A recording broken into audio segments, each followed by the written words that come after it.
Welcome to the second annual Five Towns, One Book event. My name is Nicole Alifanti, and I'm one of the founders and the president of CURE, the Coalition for Understanding Racism Through Education. Before we get started, I have to thank many awesome people and organizations. So we want to thank the Westchester Board of Legislators, especially Catherine Parker, who is a fan of our work and has been consistently supporting us.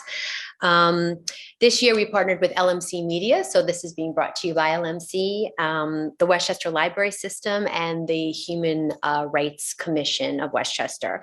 We're really grateful to be working with these 5 libraries, Rye, Harrison, New Rochelle, Larchmont, and Mamaroneck.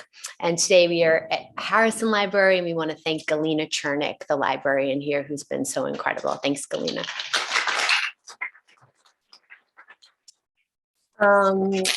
We have 20 additional libraries throughout the county that joined us this year, amplifying this event, but also bringing some of Heather McGee's work through the Truth, Racial Healing and Transformation Project. So some of the libraries have looked at their toolkit and some of the resources they have, and they're using them in their libraries. So it's been a really exciting expansion of this project for us. So tonight today, this beautiful sunny day, thanks for being here, everybody. We are highlighting chapter 10, which is the Solidarity Dividend in Heather McGee's book, The Sum of Us. And she simply explains it as where Americans are reaching across racial lines, working together for the common good and securing better lives for us all. I just want to say, for those who haven't read the book, through much of the book, she shines a light on what she calls the zero-sum game. So Miss McGee writes, and these are her words, "Many white Americans view race as a zero-sum game. There is an us and a them, and what's good for them is bad for us. This rationale animates our public policies even today, when those who benefit from our country's drastic economic inequality sell the zero-sum story to block public support for any collective action that benefits us all, from universal health care to living wages." So we're so honored to have these 4 panelists here today. They are living the Solidarity Dividend. They're working across intersectional groups. Be good, kids. They're giggling already. They're working across intersectional groups to create an equitable, anti-racist Westchester. So if you're reading this book and thinking, where are the examples of this happening? Well, we have some examples here today. I'm going to ask you to introduce yourselves because I wouldn't do the service. Your bodies of work are so prolific. So please tell us your names and the organizations you work with. I think we'll go alphabetical order. So that brings us to Reverend Joya. Hi, everyone. Can you hear me? Yes. All right, we're good. It's so good to be with you. I'm sorry I can't be there in person, but I know you're in great hands. I certainly want to thank Nicole and CURE for hosting, and also thank my fellow esteemed panelists. It's nice to be here alongside you, even virtually. So again, my name is Rev Joya Colombarazon, and I serve as the Minister of Christian Education at the Scarsdale Congregational Church in Scarsdale in Westchester, right nearby. We are affiliated with the United Church of Christ. If you are not familiar with the UCC, now's as good a time as any to get to know them. And my work and passion has often been at the intersection of faith and social justice, first as a community organizer working with churches and other faith institutions, and then in the field of faith-based global humanitarian aid work. I worked with Church World Service, if anyone knows the work of Church World Service. And now I work, of course, in a congregational setting where I help lead our racial justice group and other social justice ministries, including the work of the Poor People's Campaign, which is what I'm really here today to talk about, which is exciting. The Poor People's Campaign is a continuation of the movement that Martin Luther King Jr. and many others launched in 1968, just a few short months before he was killed. And this current resurgence of the campaign began in 2018, a 50-year commemoration. So I'll talk later on more about what the Poor People's Campaign is. But the one thing I do want to say now is that the campaign identifies as a moral revival movement, which means that it is rooted in the ethical teachings of my faith, Christianity, as well as many other religious traditions, and also rooted in non-religious or secular teachings that advocate speaking truth to power and building a more just society for all. So I'm super glad to be here. Thank you. Thank you, Reverend Joya. I think, Theresa, you're next in alphabetical order. Okay, well, amen to what the Reverend said, because that sounded a little bit like a sermon, and that speaks to my heart. So my name is Theresa, and I am the Community Service Coordinator for Washingtonville Housing Alliance that's located in Mamaroneck. I come from a history of psychiatric nursing for almost 20 years here in Westchester County. I've done some community organizing and outreach in Yonkers for a number of years as well. And I am a native New Yorker, born and raised in the Bronx, moved to Westchester in the 70s. And I come to this conversation through the lens of an African American who has spent way more decades than I want to admit to living the experience. So thank you. I'm glad to be here. Thank you so much. Mr. Yellin? Good afternoon. My name is Michael Yellin. I'd like to start my remarks by doing a very brief land acknowledgement to the Lenape-Hoking folks whose territory we are, or I'll speak for myself, I'm an uninvited occupant today of their territory, so I'd like to recognize that. I'd also like to thank CURE, obviously, and the Westchester Library System, true defenders of our First Amendment, and librarians. Really shout out to you librarians, much appreciated for your work. I'm a longtime New Rochelle resident. My background is doing union work. I'm a trade unionist, if you will. Today, I'm going to participate as a member of several organizations, and I'm going to read what these organizations are, because I've learned in this work of addressing race and racism, words are very important. So I want to make sure my words are right, and words are important, but actions are even more important. So we hear a lot of people say a lot of really good things, and it's very important for us to be able to walk the walk, not just talk the talk. So I'm a member of New Rochelle Against Racism, New Roar. It's a community-based, multi-generational, multi-ethnic, multiracial organization that formed in 2014. And fortunately, we have some of our New Roar folks in the room, so I feel real comfortable. We're committed to building and promoting a collective understanding of structural and institutional racism, and developing meaningful dialogues about race in the country, and especially in where we reside, which is New Rochelle. I also co-chair a New Rochelle Alliance for Justice, otherwise known as Enrage. And if you're not enraged about what's going on in New Rochelle, I'll speak about New Rochelle and the world in general, then you're kind of missing the point of what's going on around you. So Enrage was initiated by New Roar. It's an alliance of faith, community, and labor organizations, so the Reverend knows about us.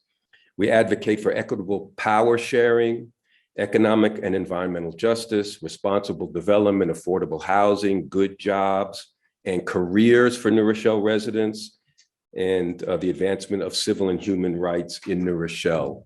And lastly, I'm a longtime resident of the Glenwood Lake neighborhood. So I'm a longtime member of the Glenwood Lake Association in New Rochelle, which has an almost 70-year history of working for essentially black and white togetherness, if you will. But essentially home ownership and Black empowerment is part of that.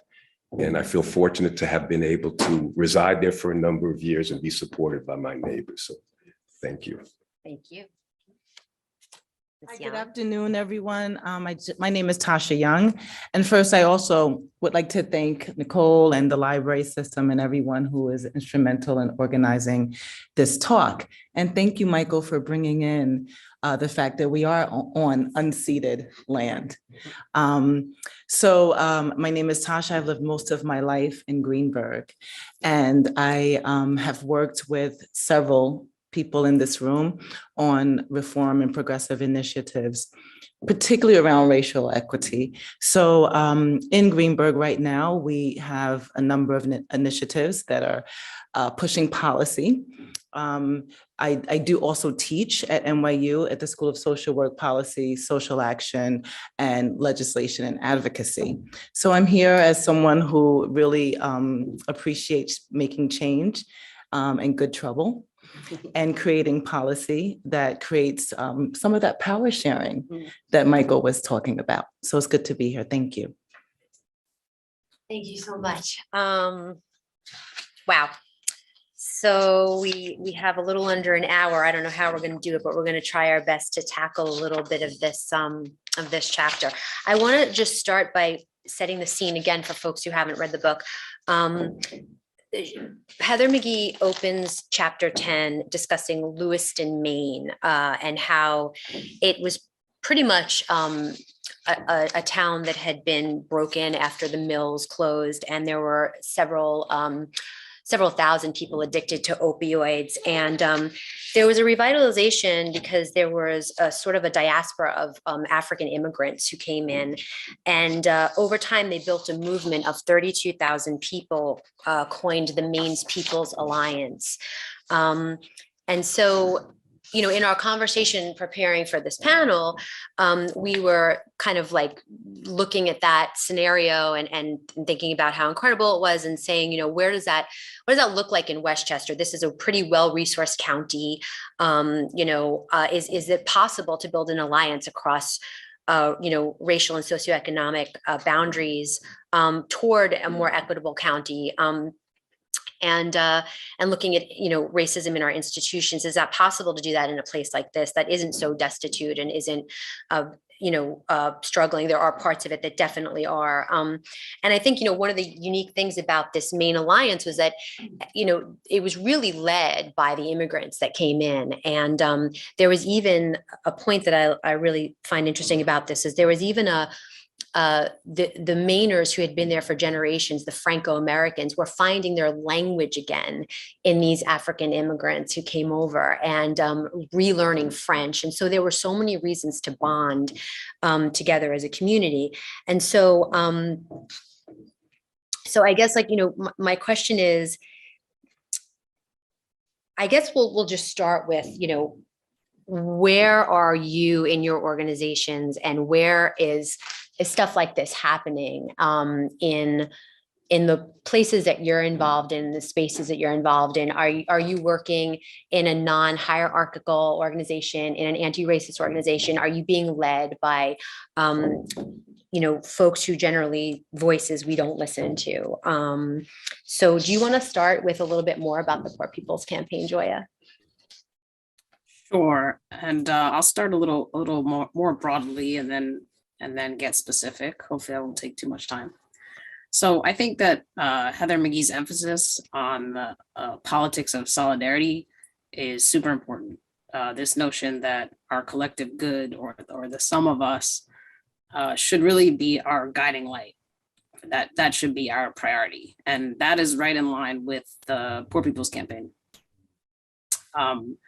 As Martin Luther King was nearing the end of his life as a moral leader, his focus began to really hone in on human rights. And he became pretty clear about two things: the problem and the solution. And he named the problems that America was facing as the result of what he called triplet evils: racism, poverty, and militarism. This week, we have certainly seen the evil of militarism come to light in really horrifying ways. But anyway, so the new Poor People's Campaign has actually added more evils or injustices: ecological devastation, denial of healthcare. We could probably go on and on for a while. So this is the problem, and these evils or injustices are interlocking. That's what he said. And the solution is a social movement that would uplift the voices of poor and low-income people with a new vision and ultimately end poverty. So in 1968, he calls for a revolution of values in America, and they try to launch this broad social movement that can unite poor people across race, gender, sexual orientation, and for it to be a national movement. And it was called the Poor People's Campaign. So we call this movement a fusion movement because of these interlocking injustices, but we also call it a moral movement because it's about right and wrong. And it seeks to name and to challenge the kind of dominant narrative. The dominant narrative is that poverty is a result of individual choices or bad choices. I think this is something Heather McGhee talks a lot about. And instead, she reframes it as a systemic issue, which is what the Poor People's Campaign does as well. So we try to change the narrative by changing the narrator, by lifting up stories of people that are living the struggle, confronted by the struggle on an everyday, so we can overturn this myth of what poverty is. Poverty is a systemic issue perpetrated by a system of oppression. So the Poor People's Campaign centers voices of poor and low-income people, not politicians, not people that already have a platform or power. And there's kind of a slogan in the Poor People's Campaign: poor people can think for themselves, speak for ourselves, fight for ourselves, and lead for ourselves. And we seek to influence public policy by building power through this kind of activism and participation. So for example, on June 12th, 2018, there was a group that went to DC and spoke to Congress and told their personal stories. And on an ongoing basis, the Poor People's Campaign engages in direct action across the country to raise awareness about poverty and these interlocking evils. And the structure really happens at a grassroots level. So there are statewide organizations. So like New York State has its own organization. That's what I'm a part of. And then they cover about 40 states across the country. And they have all sorts of committees like arts and culture, media, political education, and then regional committees. So that's what I'm part of here in Hudson Valley. And right now here, we're focused on healthcare and housing. But I'll pause here because I think hopefully I've answered your question, and I could talk more about the healthcare and housing later on. The big H's, healthcare and housing. That narrative is really important. And I want to go to you, Theresa. I keep, doing the alphabetical loop. Sorry, I don't know how else to do it. But the narrative is important about why people are poor, right? And so you and I, you work in Mamaroneck. I live in Larchmont, Mamaroneck. And we saw after the hurricane, the flood, Ida, and during COVID as well, an incredible support in our communities for folks who were vulnerable.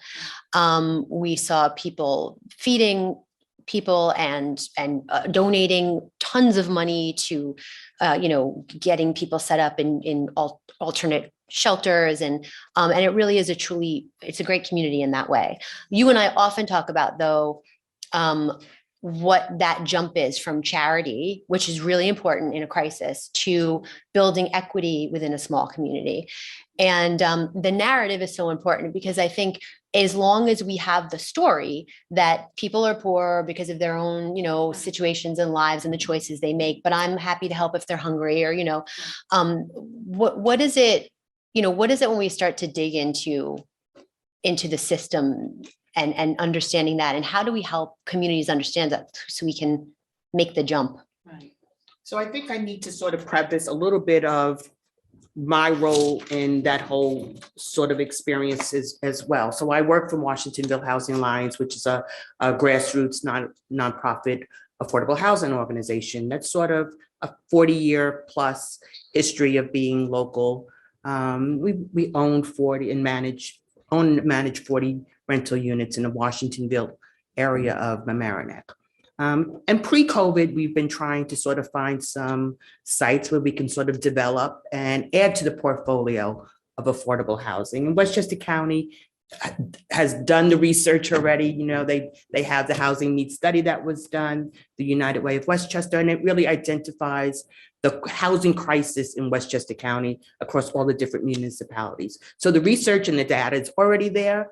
More housing is needed. So we've been trying to, again, build our portfolio, and we've come, you know, Mamaroneck is wealthy, you know, the prices are high, we're a nonprofit, so trying to find a place that we can sort of develop has been a challenge, and that was pre-COVID. So then when COVID came, our organization, like many others, sort of had the opportunity to kind of sit back only for a moment, because the pandemic produced its own challenges that we had to sort of really pivot on and get creative on, and how do we keep our doors open to serve those who were most in need. And as we were doing that, it's sort of the gifts started to appear. So we were able to sort of join forces with other local organizations that were working locally to address the pandemic needs.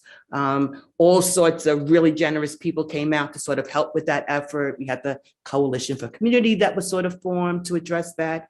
But what was really sort of really magnified for us was the need for housing, and how the overcrowdedness and how the poor conditions in some of these homes that people were living in was sort of really making the COVID situation even more dire and more deadly for those families. And then we had the storm that had the nerve to show up last year with climate change, of course. And then there was this devastation in the community with the flooding, and people were losing everything. So between those events, and then again, having a brief opportunity to sort of sit and regroup and look at our mission, I think what we saw was really generous people who, again, like Nicole identified, really do want to help. And you don't know what you don't know until you learn differently. So I think those really tragic episodes sort of gave people an opportunity to see things a little bit differently. I think the pandemic sort of put everybody in a position for even a moment of being the most vulnerable and those who were also at risk. So that sort of collective sort of experience sort of really gave people an opportunity to see things differently. And I think that's where we are, that just throwing money at feeding people is not the answer. That really we have to really take more systemic and a long-term approach to how do we really provide housing for everybody in the community, essential workers, those working in your grocery stores who might be making $14 an hour, working full time. There's not housing available for those people in the community. So I think that's sort of been the galvanizing moment where people are starting to really, really understand the need to sort of move things in a different direction. That charity is good, but it's not going to make a long-term sort of change for people. And everybody in the community deserves, housing is the most basic need there is. I mean, this is not like rocket science. If you don't have good, adequate, as a parent, as an individual, you want to be able to live and raise your family in a place that's safe, that's respectful.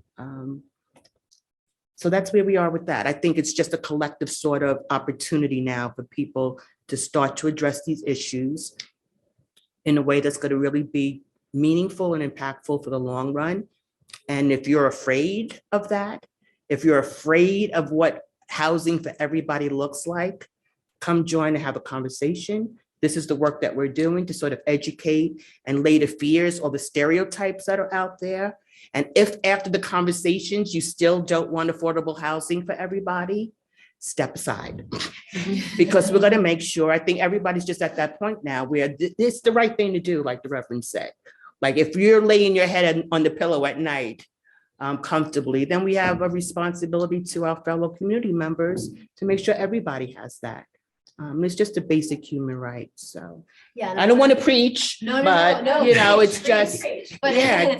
but I also will dig deeper later into the zero sum narrative that stops that from happening, and also how it's really beneficial for everyone, right? This Absolutely. is right. Right. Some of us will actually benefit from affordable housing in every Right. neighborhood. So again, I feel like you keep going last, but it's not really last. Ultimately, it's a circle. So, okay, well, do you want to step in before this gentleman does? Please. I really didn't mind, but since now I have the opportunity, so just repeat the question so I make sure I'm on. So right now in the organizations you're working with, where are you seeing this sort of, because you said, let me look at my notes. It's amazing how big my notes are, and they're so disorienting. But when we were talking, you had the greatest expression that you called it the global majority, right? So you were talking about working across racial lines and what we would call people of color, and sometimes in certain contexts, marginalized folks, right? You're calling the global majority.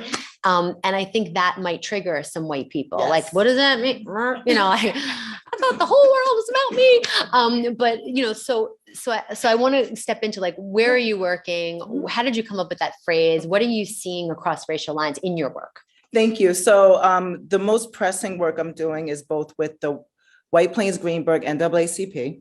And we've done a number of initiatives. We picked up on a sign. So where the Welcome to Greenberg signs are, we were able to get a sign put up that says, all lives can't matter until Black Lives Matter.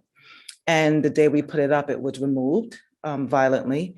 And it took just short of a year for the board to put the sign back up. But let's not villainize the board. They had gotten threats, from people in the community that did not want it to be put up. So through the work of the NAACP, we not only, and many other activists, Westchester Black Women's Political Caucus and individuals. So the sign is back up.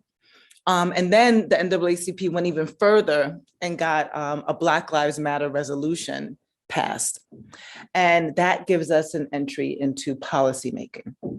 So, when we talk about affordable housing or economic development, which is an area I'm really trying to work very hard in, because after this pandemic, and we went through a couple. We went through the racial reckoning pandemic.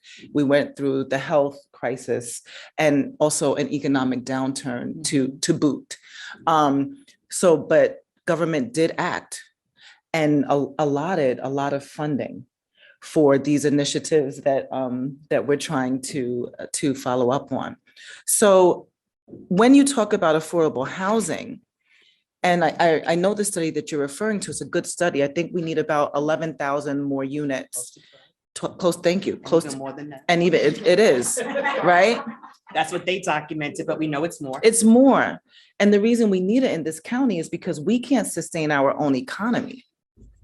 So back to the zero sum and back to when you look at policy from a diversity initiative, from bringing as many in to the equation, that is that's almost the opposite of how Westchester operates. We in Greenberg, I'm experiencing in many communities, appreciate the exclusivity, appreciate school districts with very low amount of enrollment, right? That's what makes us whatever it is that we want to be. So to me, yes, it's systemic, of course, but I see racism in 4 different pockets. And I see racial equity work in those 4 pockets. So I start with the individual, right? We are conditioned to certain beliefs about one another, who belongs where, who can be free and thrive and who cannot, who needs to do the work on their own and who is just so gifted by the gene pool that they just know how to do it and you don't. That's in us. That's in all of us. So this is not even to target one race, separate from another. That's in all races, right? We have to deal with that. Then it's like, how do we deal with one another? And then we get into the institutions that we're all a part of. then we get into the structures that we all run up against. So for housing, from the policy standpoint, you have to start with HUD and how they do their formulas, which they do update from time to time. I think the latest update was maybe 2010. We know the whole world has changed in 2 years, much less 12 years. So we have to think about, are these formulas actually creating affordable housing? With the salaries in Westchester, it's arguable that the housing under these guidelines is affordable or not, number one. So, and I could go on and on in policy, forgive me, I'm a bit of a geek about policy, but the data proves that we have to look at how the overall system of housing is happening to us. So what can we do locally is, like Heather has said in the book, really follow leadership of color and leadership that is in the incomes that need access to housing, not the incomes that have access to housing. If we bring them into the discussion, they will tell us how to create good policy. But unless we address how we feel about those people, we're not going to follow them. We're not going to listen to them. So like conversations like this kind of help us kind of see where we're at in the spectrum, I think. So I hope that helps open it into a bit of how I think to approach this. No, absolutely. And I think, the Solidarity Dividend in her book, it's really hopeful. She points to Maine, and then she talks about the truth and healing. But when we talked the first time, we realized it was more complicated, right? That these groups are coming together, and that's really hopeful. But within that, there's a lot to peel back. There is how we feel about each other. There's policy. It's an onion, and we have to want to do it. And I think we have to convince white people that there's something in it for them, and there is, right? Go ahead, my friend. I'm sorry. That's good. Well, I really appreciate where Tasha and Theresa ended up with their, if you want to call it an answer to that question, which is basically conversations amongst people who don't look like you or us. And with New Rochelle Against Racism, that's really where it started. We came together. We'll be going into our 9th year around reading a book called Mass Incarceration, The New Jim Crow by Michelle Alexander. And here we are almost 9 years later. People come, people go. We meet every week. So the real hard work, if you will, is to have those conversations. Talk to Black folks talk to white folks, talk to other people who don't look like you or me or us, and begin to have those conversations to break down the barriers that have been created between us, which are totally unnatural. We're all human beings. We all come from the same place, ultimately. So the divisions that are fed by those who want to make sure that they can continue to control us, if you will, are really not real at all. Right. So it begins with conversation. So that's what New Rochelle Against Racism started with. And we've continued those conversations, which are very difficult. And then within those conversations, certain things come up about how do we address structural and institutional racism in the community in which we live. So we talk about and act as best we can on such things as housing, employment, any area that's institutionally, I'll say, repressing Black people in particular, but obviously, folks of color, all people of color, and poor white people as well. And that's where the sum of us comes in. It's like, we're in this together, and everybody benefits when Black people benefit. If we can all get together, everybody will benefit. So I want to just mention 2 things that we have worked on at New Rochelle Against Racism. And none of this work is easy work at all for anybody. right? So there was unfortunately a police killing in New Rochelle of a young man named Comal Flowers, an African-American young man, on June 5th of 2020. On June 3rd of 2020, there was the largest demonstration that I can recall in New Rochelle. It was a Black Lives Matter demonstration in New Rochelle. It was a march and rally. I won't call it a demonstration. It was a march and rally, totally peaceful, led by young African-American New Rochelle residents on June 3rd. It was very positive, a lot of white folks there. Our elected leaders were there. And 2 days later, Alec McKenna, police officer Alec McKenna, murdered Comal Flowers.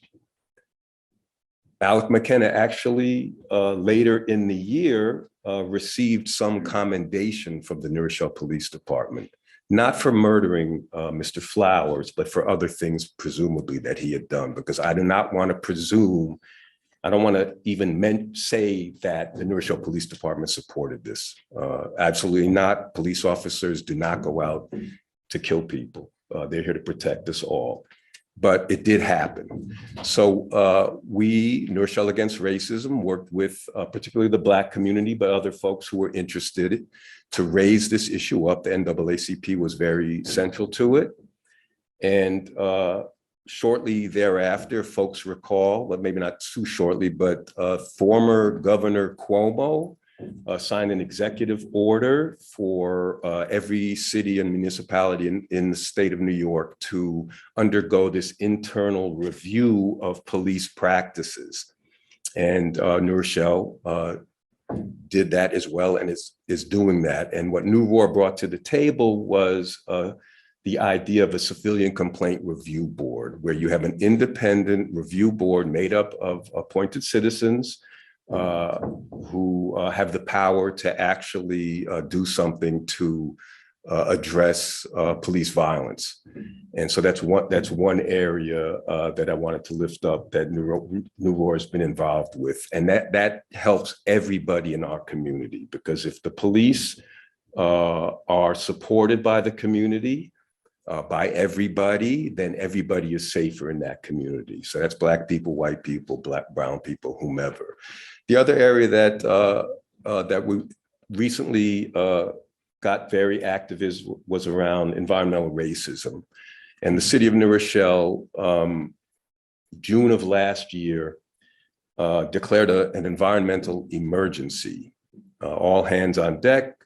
We have to protect our community from global warming, climate change, whatever you want to call it. This was post-Ida. And actually, this was before Ida. They declared an environmental emergency. And then 1 month later, the city council approved a Starbucks drive-through immediately adjacent to public housing, which is predominantly, residents are predominantly African-American, and supportive housing, which is mostly young women with children who need housing. So you have a drive-through approved by the city of New Rochelle. They had to rezone this property to allow for this drive-through. They're not allowed anywhere else in the residential zone.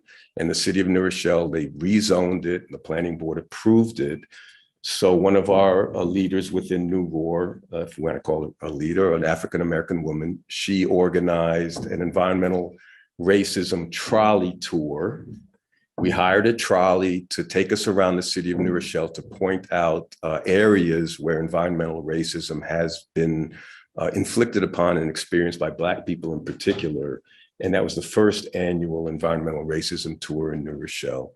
And we will do more, and be hopeful that at some point the city will understand the implications of the decisions that they make and how they affect Black people in particular, and around the Starbucks specifically. So I hope that helped answer. Yeah, absolutely. Yeah.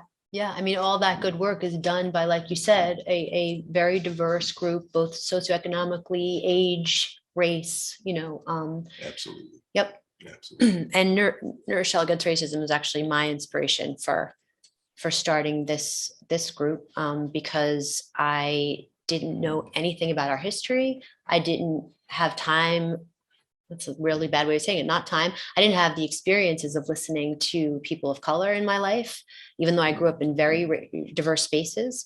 And that's what I did for several years. And that was really changed my life. So Joya, go back and talk about, you wanted to dig a little deeper in with, you left off on housing and healthcare. Thank you. The two H's.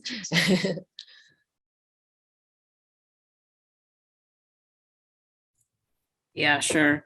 Also, I just like, as some of you were talking, particularly you, Tasha, like I was thinking, you know, so the mission of the Poor People's Campaign is to end poverty. It really has a material kind of focus. And as someone said to me recently, like, if that happened like on Wednesday, like if poverty ended on Wednesday, which would be amazing, that probably wouldn't do that much to change internalized interpersonal and cultural racism, right? That's a different type of work. So I just wanted to kind of name that. And also say that the Poor People's Campaign is not aiming to convince white people of that racism is not in their best interest. I mean, racism is not a rational thing. So there's not a rational argument that can be made to change somebody's mind to not be racist. The Poor People's Campaign is looking for people that are ready to take a stand on the things that they have in common with people of all races, which is to improve their lives and have their basic needs provided for. So I also want to name that. So in terms of those basic needs, like I mentioned, the Poor People's Campaign is right now part of these coalitions. One is the Campaign for New York Health that is trying to provide comprehensive healthcare for every New Yorker. And the other is the Housing Justice for All movement, which I'm sure you're all aware of. That's a statewide movement for, you know, to fight for housing as a human right. They've already had really several very impressive victories, but pushing for a lot more. And as you well know, a lot more needs to happen for affordable housing.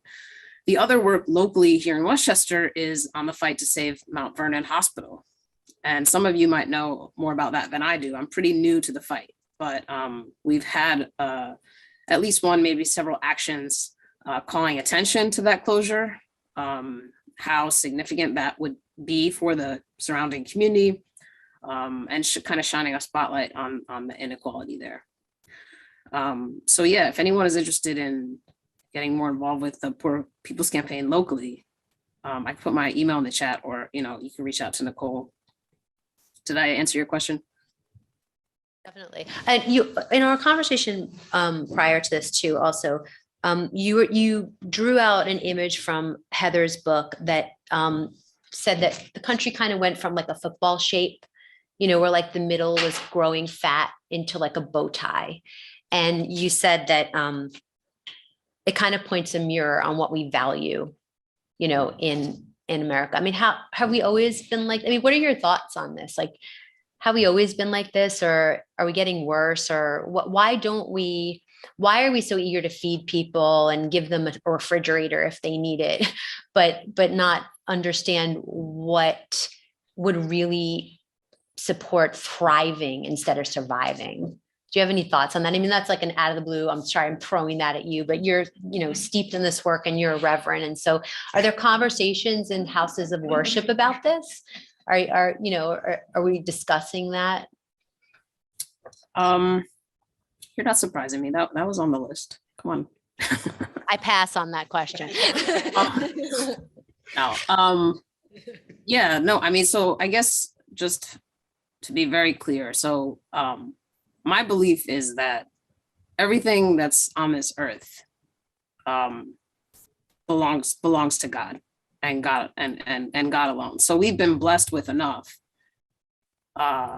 for all the billions of, I don't know, is it like 4 billion people, 7, however many people of us, there's enough for each of us to live with enough. It's a matter of sharing it the right way.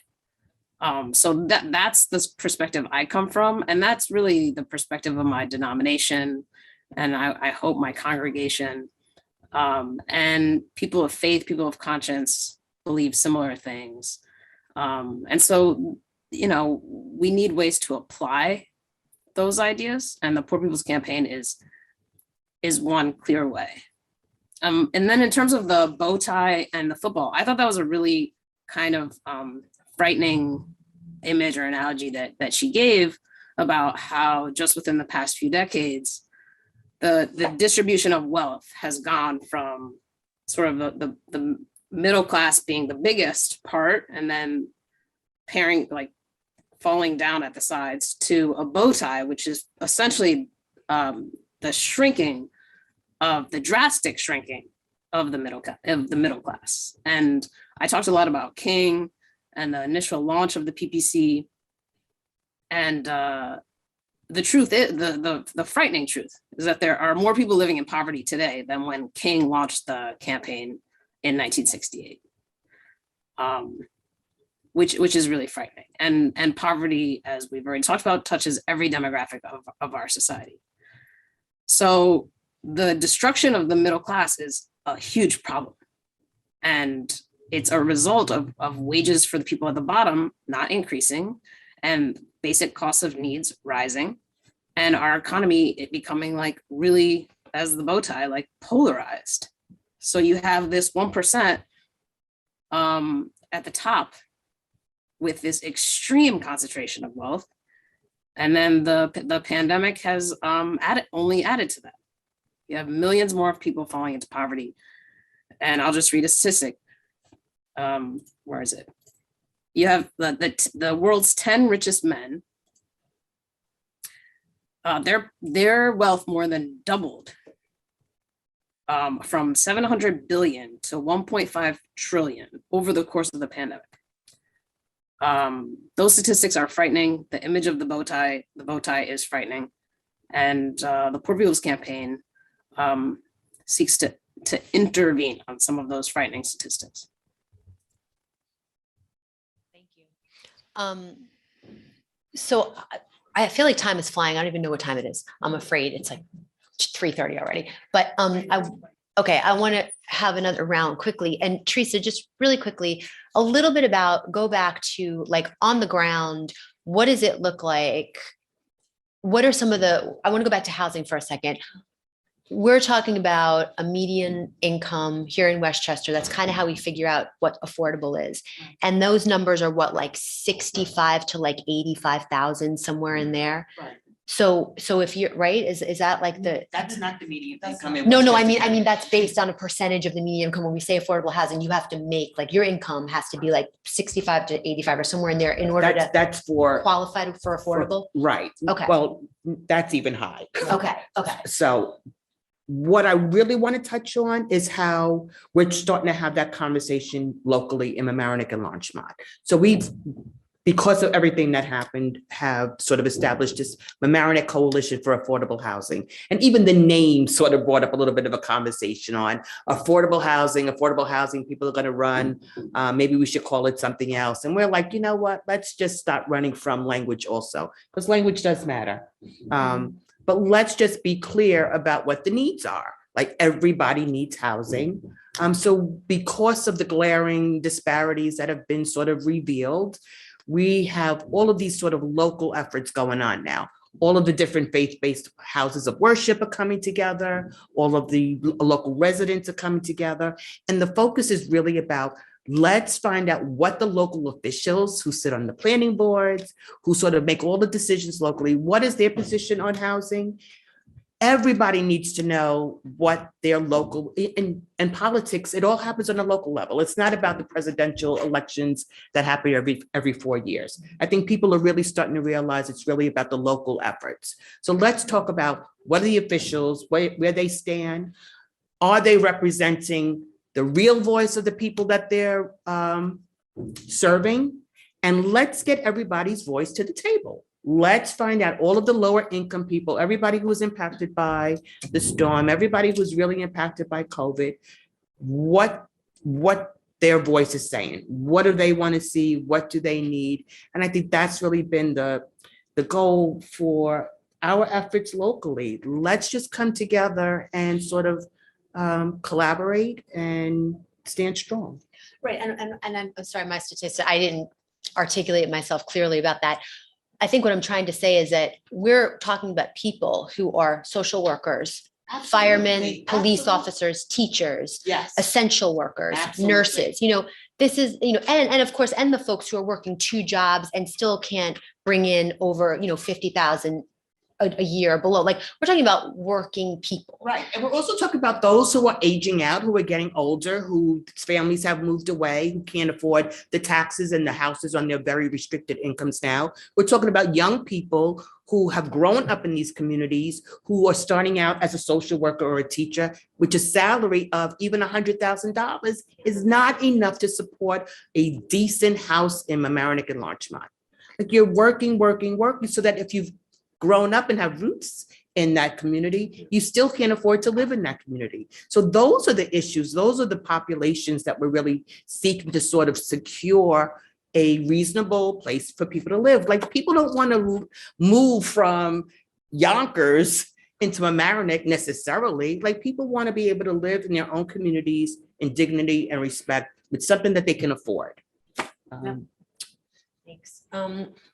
So would you like to speak to, actually, no, I want to go to Tasha, because I want you to end with the truth and racial. Do you want to speak more to what we're discussing here? I know, percolating. Yeah, my mind, because I'm like, she did ask about the global majority. So I'll touch on that really quickly. Touch on that really quickly. So I can't remember exactly where I heard the term, but it's in, one of the anti-racist organizing circles because doing anti-racist work, let me say this. You don't check a box and say, okay, I'm an anti-racist. You have to continue to be informed. You have to continue to listen. You have to continue to call people in when there's like some kind of, mismatch with how we're thinking about the same thing. So in one of the circles I was in, they started saying that. So of course we know the term BIPOC is Black, Indigenous, people of color, right? So it's basically everybody can be in there outside of people who identify as what we know as whiteness or white people. So they said, persons of the global majority. So that is similar or the same as people of color. Mm-hmm. And the reason I frame it that way is because we do need to just teach the truth, right? To borrow from the work that you all are doing and just call it what it is. But this is not a new concept. I mean, people of color have always been the global majority. And we've been on this planet for tens of thousands of years. So this construct of racism is maybe, 600 years old? So we don't have to operate like this. So when we say global majority, it's just really telling the truth. And I like what she says that, Black people are not, or people, I'll speak for myself as a Black person, I do not obsess about ways to disenfranchise white people. That never, ever comes up in any of the homogenous groups that I'm in. What we are trying to do is lessen the barriers to be able to experience the quality of life that white people do. That's what we really want. So if white people are thinking in that zero sum, like, we've colonized, so they want to colonize us, and it's like, no, we really don't. We don't even really think in that way. So there's no threat. The simple fact is we all live on this terrestrial ball together. Most of us have more in common than we don't. And just one really quick thing, because I know time is getting short. When we look at this work, people of color, especially in Westchester, especially in circles of affluence, also hold privilege. Mm-hmm. So even myself, yes, I'm in the intersection of probably the worst outcome, Black and female, but I am educated, I am a citizen, I am an English speaker, I am a Christian, I identify as heterosexual. So I, even as a Black woman, can uphold systems of oppression because I have privilege. So when we start looking at it with the interracial coalition, and we start looking at how we gatekeep, how we power hoard, and how we money hoard at the local level, yeah, we need transparency on those zoning boards and planning boards. Who's sitting up there? What do they think about when they see someone like me? So I just wanted to go back to the global majority. And my thing is transparency and access locally to try to figure out how did we get 12,000 units of affordable housing? And the reason I brought up the federal formulas is because of what you mentioned. Yeah, there's workforce housing, but some of the formulas go as high as $130,000 for an individual. So even if I'm an educated Black woman who's a teacher and I'm making $150, but I have 2 children, I might not be able to pay $2,500 a month for rent for a 1-bedroom, which is in the guidelines. So we got to look at the laws at the federal, state, county, and local levels, and not be so in love with our representatives that we don't challenge them and we don't look at their record. Where are the budget lines for the things that we care about? So I'll stop there. Thank you. Thank you. Yeah. Michael, you mentioned really briefly on our talk, and I wanted you to bring it up, the end of the book, she talks about the truth. I keep messing up the whole name, but Truth, thank you, and thank you. transformation. A lot of T's and stuff. So please talk about it. And you also mentioned that you did some apartheid work. I don't know anything about anti-apartheid. Well, yes, anti-apartheid. I don't know anything about that, and I want to be clear. Words do matter. So please go ahead before we lose. Well, thank you. And we're going to have time for questions. Yes, right? we are. We're going to take So questions. I'll try not to take too much time. So yes, I was very fortunate to be able to do anti-apartheid work in the 70s and 80s. I think apartheid, people might be familiar with it now as it's being associated with the state of Israel.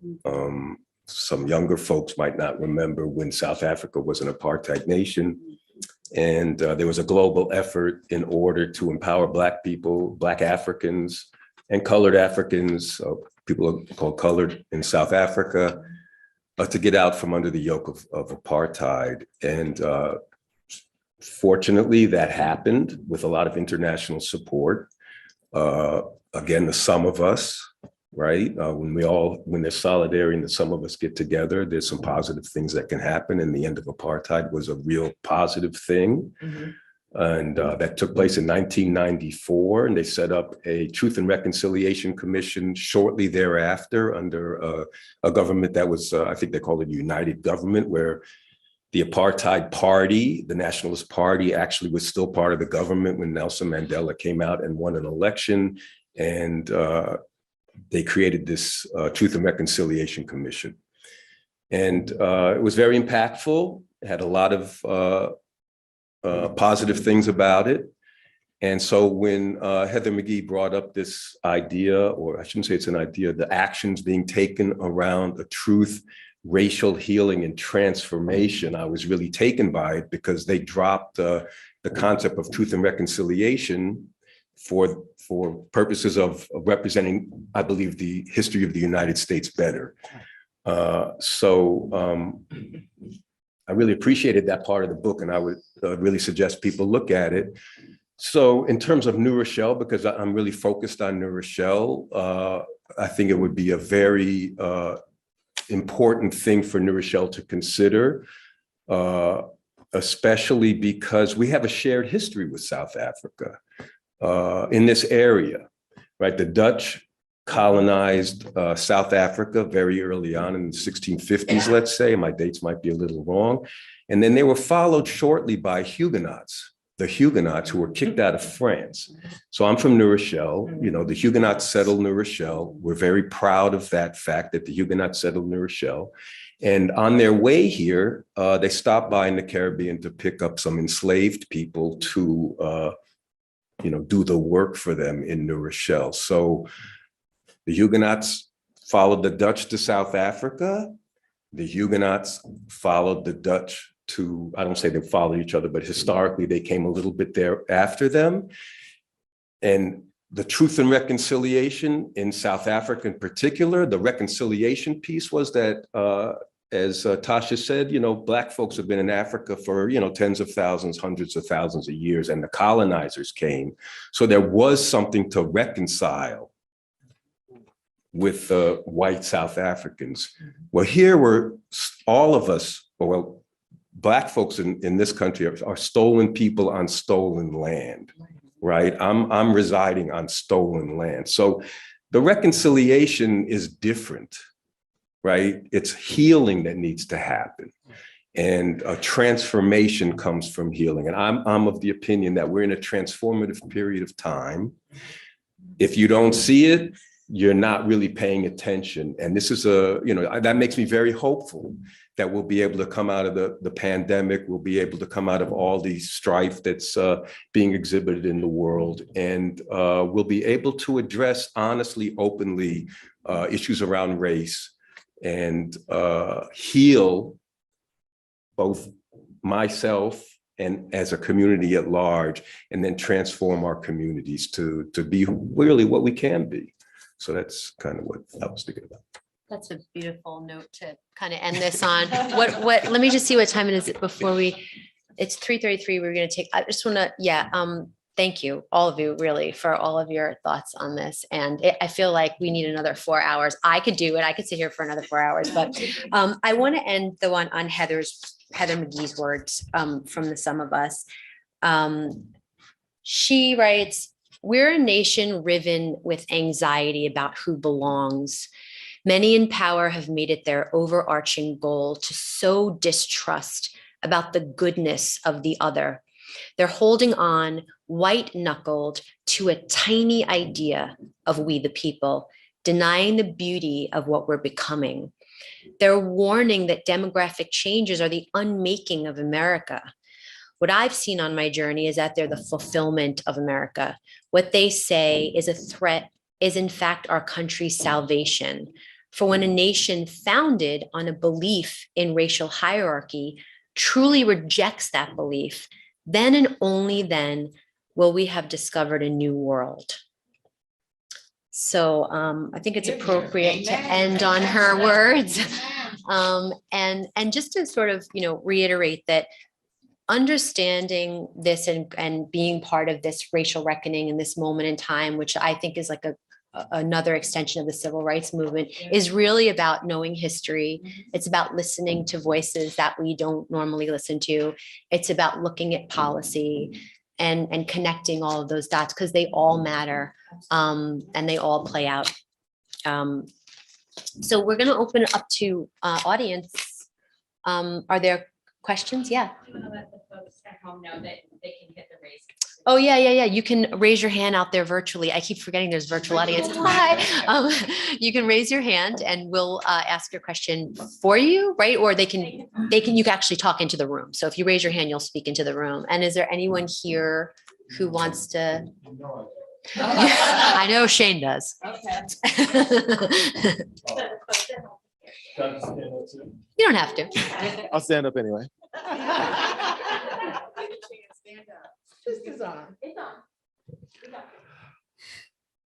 So you guys know the adage, you track what you care about.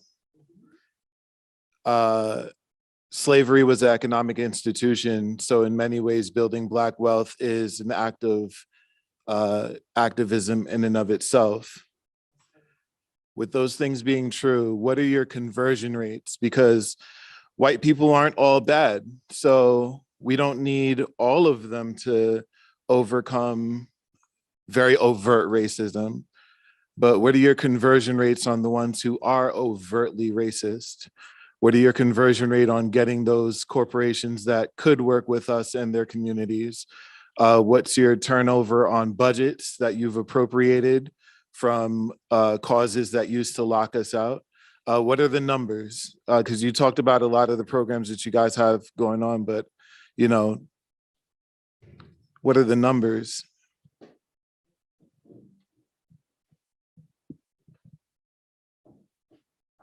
Anybody want to take that?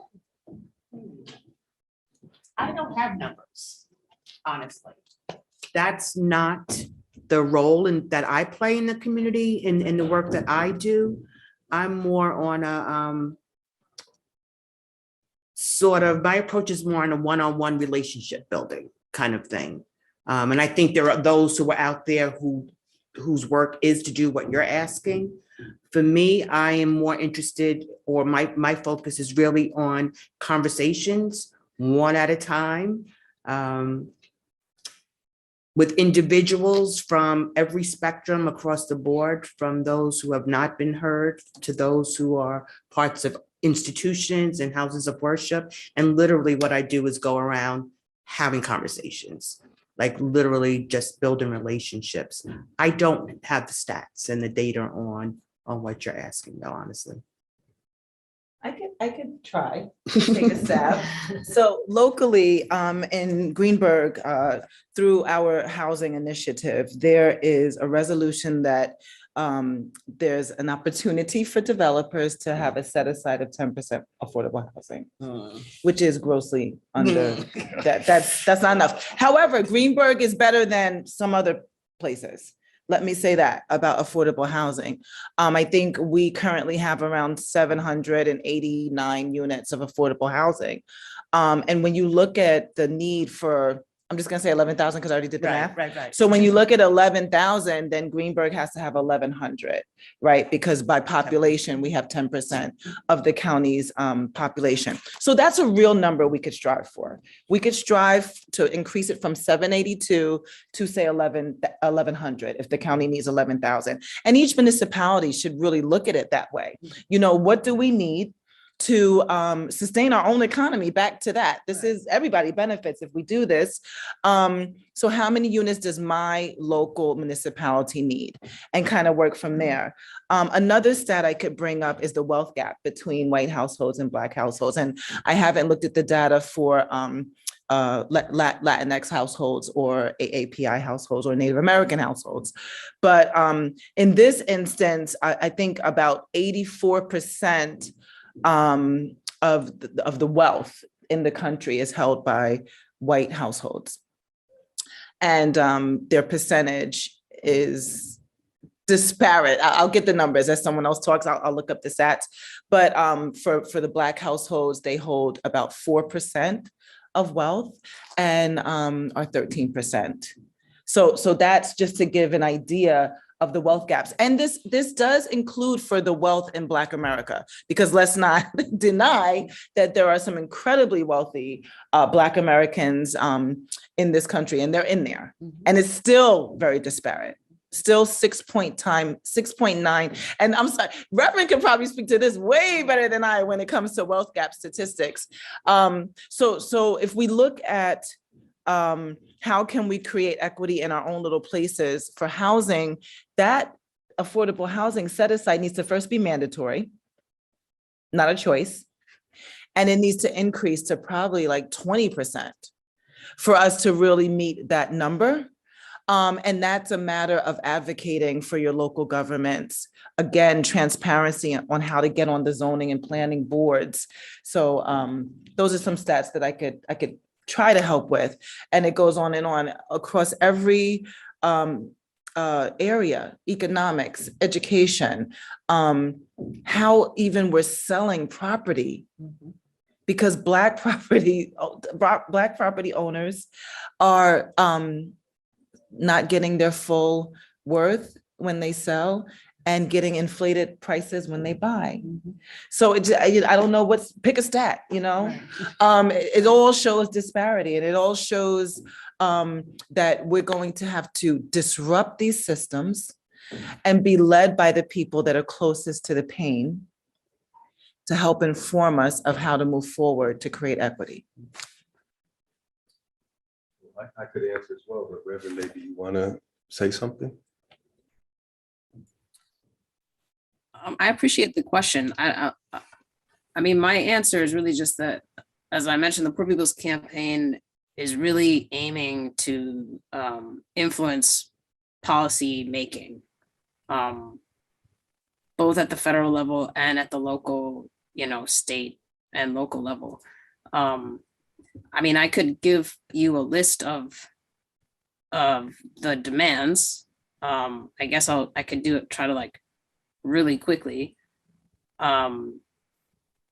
like a living wage, equal pay for equal work, fully funded social welfare programs, and in-kind assistance, including like SNAP and CHIP and HEAP, equity in education, expansion of Medicaid, fully funded public resources and access to mental health, expansion of public housing, expansion of infrastructure, freedom from debt. That's a big one.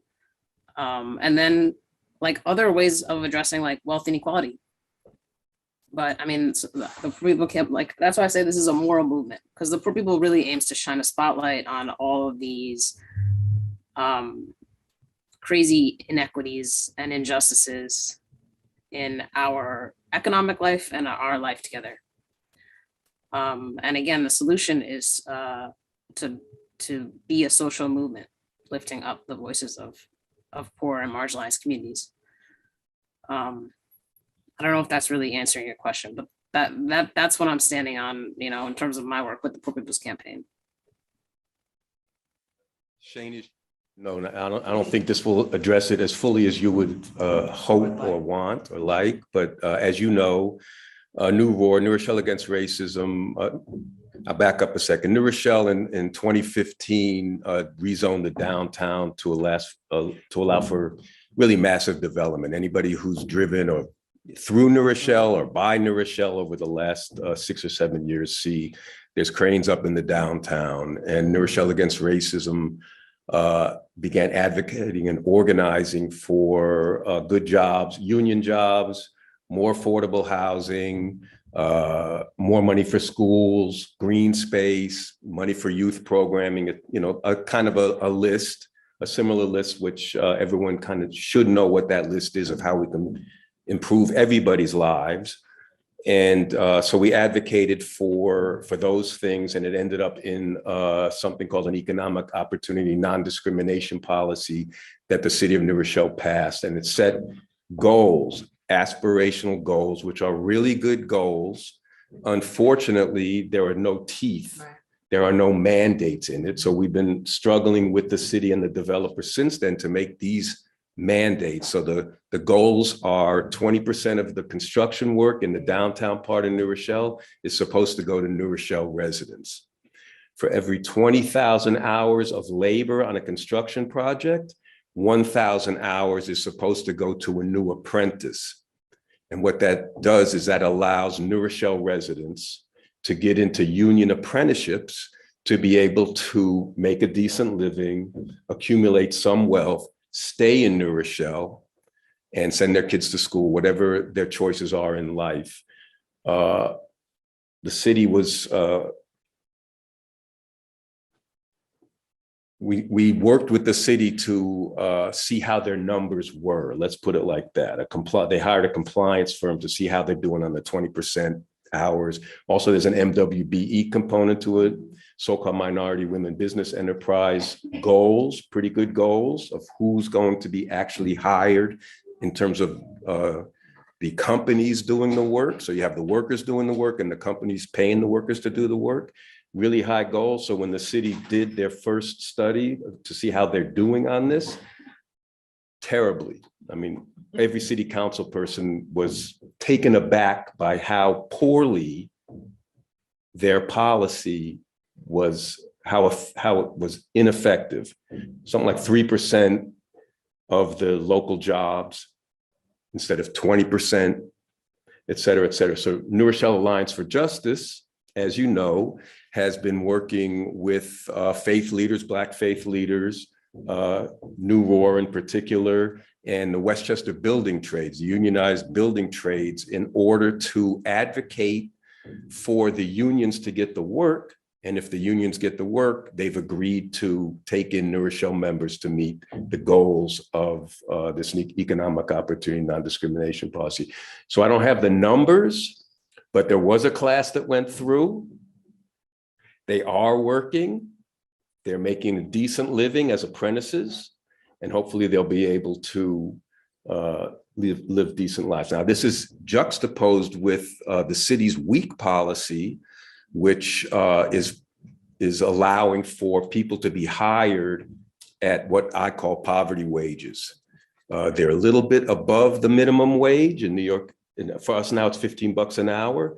And so most of the people who are going through the city's hiring hall, let's call it, are being paid, in my view, well, they are being paid poverty wages. If you want to, if you want to measure it out, they are poverty wages. So what we're advocating for is actually union jobs where people be able to make a decent living, MWBEs being mandated so that you and others are being allowed to get get the work to be able to build the economy.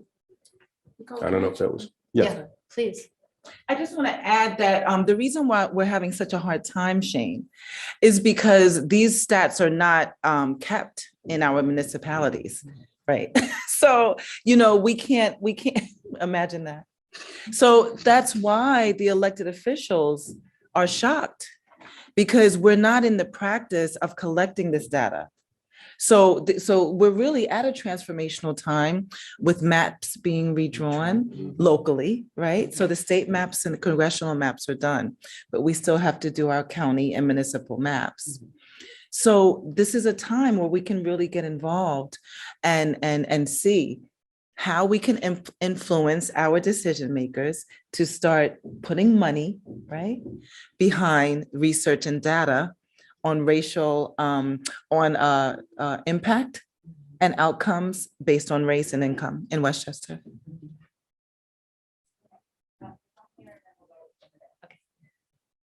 Hi, my name is Kimberly Strickland. I'm not gonna speak for too long, hopefully, but no.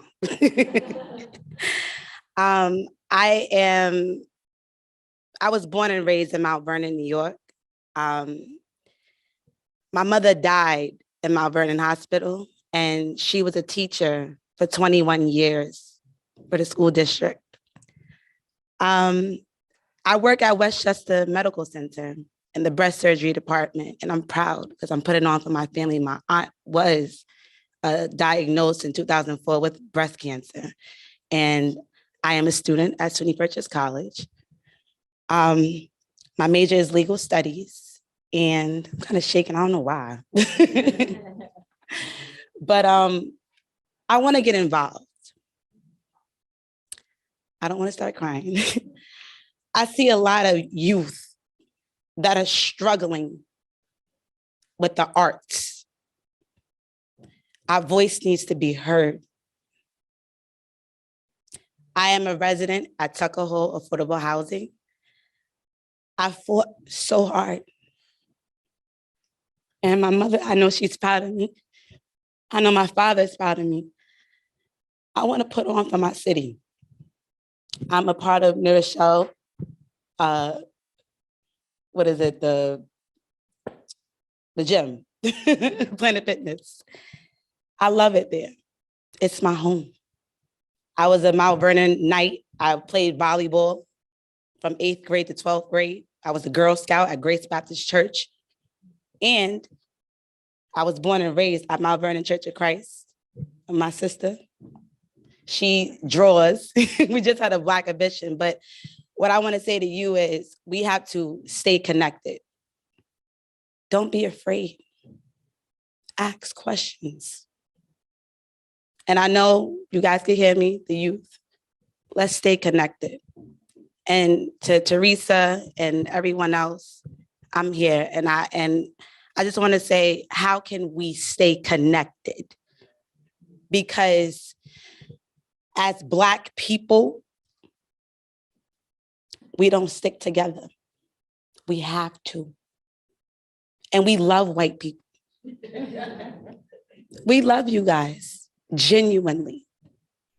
I come from a foundation where we love one another. My dad grew up with Earth, Wind, and Fire. He tatted it on his arm. My sister, she's the Earth, she's a Taurus. I'm the Fire, I'm a Sagittarius, and my brother's the Wind. And I just come to you guys humbly, asking to please stay connected with us. And whatever I could do, I'm here. Thank you.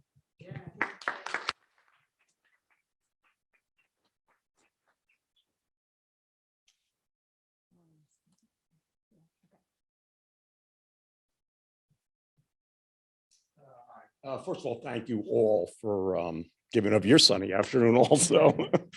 It was, it's an important discussion. I loved hearing your stories and the contribution you're making. And Nicole, I love that passage you read. When I read chapter 10, what struck me was how the uplifting of minorities and immigrants in Lewiston benefited all of Lewiston and much of Maine. So, and I think economists would support that also, that the uplifting of minorities and immigrants benefits everybody. So that message doesn't get out. I mean, it's not a zero-sum game. It's 1 + 1 is 3.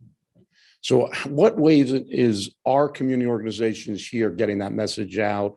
And what ways might be able to get that message out better, that indeed we all will benefit from the uplifting of each other? Great question. Well, I'll say for us in Mamaroneck, I think this has really been an opportunity for us to sort of come to that realization that we've, like for Washingtonville, I think I've been there 8 years, and it's been our goal sort of to maintain our 40 units. And then we're trying to build some additional units, and we're trying to give some supportive services to sort of amplify the maximum benefits of what we do. And then when COVID came, the opportunity, like I said, there were some gifts that were there. Like, so the gift was, oh my God, maybe we should really be working more with other community organizations. Maybe we need to be partnering with our houses of worship. Maybe all of these concerned individuals that sort of came out in full force, how do we collectively now really move forward so that we really move the dial forward? And I think that's what's been the realization for us. And that's where we're sort of reshifting now as things start to open up. What kind of activities and programs and what kind of steps should we be taking for a coalition for affordable housing?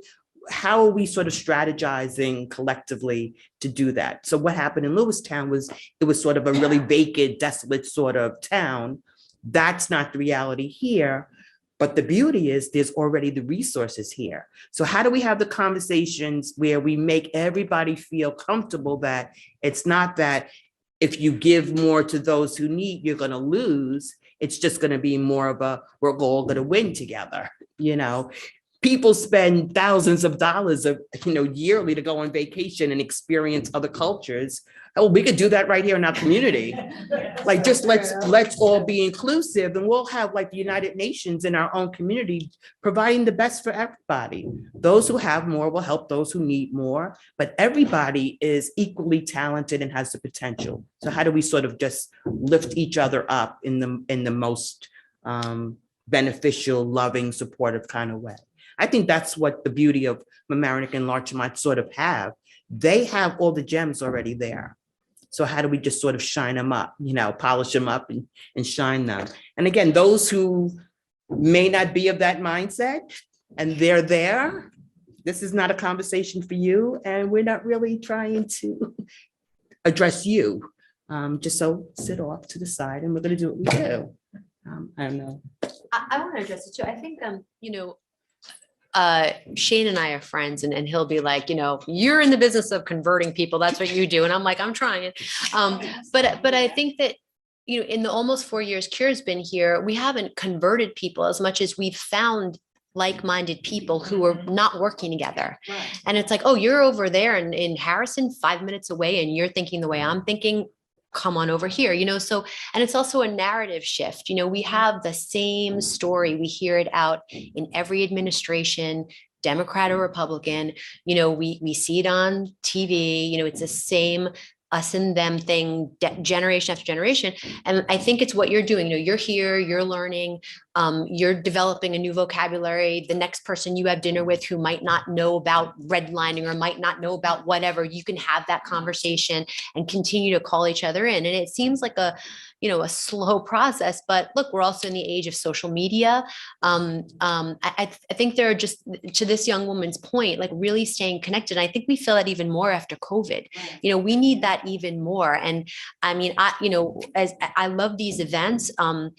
And often I want our organization to just do more of that, to bring people together, not just to have these conversations, but to really listen to each other, to work together. And so, I wouldn't think of it on like a America level. I think of it on what town do you live in, who's around you, who's thinking like you, where can you plug in to an affordable housing coalition, to Cure, to the Poor People's Campaign, so I think sometimes just like right in front of you, there's something that you can tap into that feels really fulfilling. But I don't want to take up, do we have more time for one more? Okay. Hi, I'm thinking immediately of a friend of ours from New Aurora, Bree Jones, who has Parity in Baltimore, and she is really doing something spectacular with housing and poverty and housing and wealth. So I'm thinking, and I'm a little bit more anxious because my children are they're adults, and 2 of the 4 are one is a homeowner. So what are we doing about Johnny Mae and Suni Mae home loans? What are we doing about that? Because some folks at the end of the day are going to spend more money in rent than some folks are spending in their mortgage. So we're talking about, the Poor People's Campaign, and I hear you, and I listen to WBAI, and I listen all the time, and I'm thinking, yeah. So what are we actually doing so that every year we don't have to have Black folks sit in front of someone and recertify and keep going through this trauma? What are we doing when we're talking about rent stabilization, like Stuyvesant Town 60 years ago? Their rent stayed the same, and they were able to pass that apartment down and build wealth. So it's not okay I make $5 more and then I have to pay $10 more in my rent. That's never going to eliminate poverty. That's only going to perpetuate the trauma. So what has been done, and what can we do to do something about that? I'll jump in just for a second also to try to address what you raised. And, it comes down to power. And I think there are I call them forces of evil. The forces of evil don't want this to happen. Because when this happens, we are going to question this arrangement that we've all been living under for the last 400 years or however long we've been here. And, I can't go into this work without learning that, number one, and realizing it. And then how do we actually confront power? How do we get power for Black people in particular? Now, if I go in front of city council and talk like that, believe me, it's not, it's Michael going in front of city council and yeah, okay, look, thank you very much. But if I have 20 of you, particularly white people, particularly white men, get up and say, you know what? I'm with him or her or whomever, right? Following leadership of color. I'm with them, and I expect you to, do these things. And that can really have an impact on a local level to what you were talking about. We really can impact the local level, each person. And so I would encourage, you got to take the blinders off this. It's here for a reason. And when you confront it, you get smacked around. Speaking for myself, I get smacked around, so, you have to have a support group. I mentioned it at the very beginning. My neighborhood association started me out doing it. Now I have New Roar and others. And you can't go into it thinking like, oh, yeah, this is the right thing to do. And why isn't it like this? It's for a reason, right? So, people have to organize. People have to speak out. People have to follow Black leadership. And believe me, I'll speak in New Rochelle. The leadership in New Rochelle, they know what needs to get done. Whether they have the political will to do it, that's what it comes down to. So if the more of us who are, speaking to them, like we're talking here today, they'll know we have to make room for them to do what's right. And they will do what's right. Even the developers, they know what to do. They're not made to do it. So therefore, why should they do it? To Shane's point, it's about money, right? It's going to cost money to somebody. I mean, that's the bottom line. So how do we make it so, the few that it costs a little bit of money to are willing to share that little bit of extra with everybody else? Yeah. What? Yeah. I mean, I don't know if you, to your point too, Attilia, I'm always curious as to, now that I know the history of redlining, which I learned at 45 years old. I'm 50. I should have learned that in 8th grade. But I don't understand why we're not demanding the federal government rebuild Black wealth in home ownership. And I'm not even talking about rent stabilized or affordable housing. I'm talking about why did you, it's on, and I don't know what Build Back Better is or what's in that bill. I haven't looked at it. Tasha, you probably know what's in there, but that's not in there.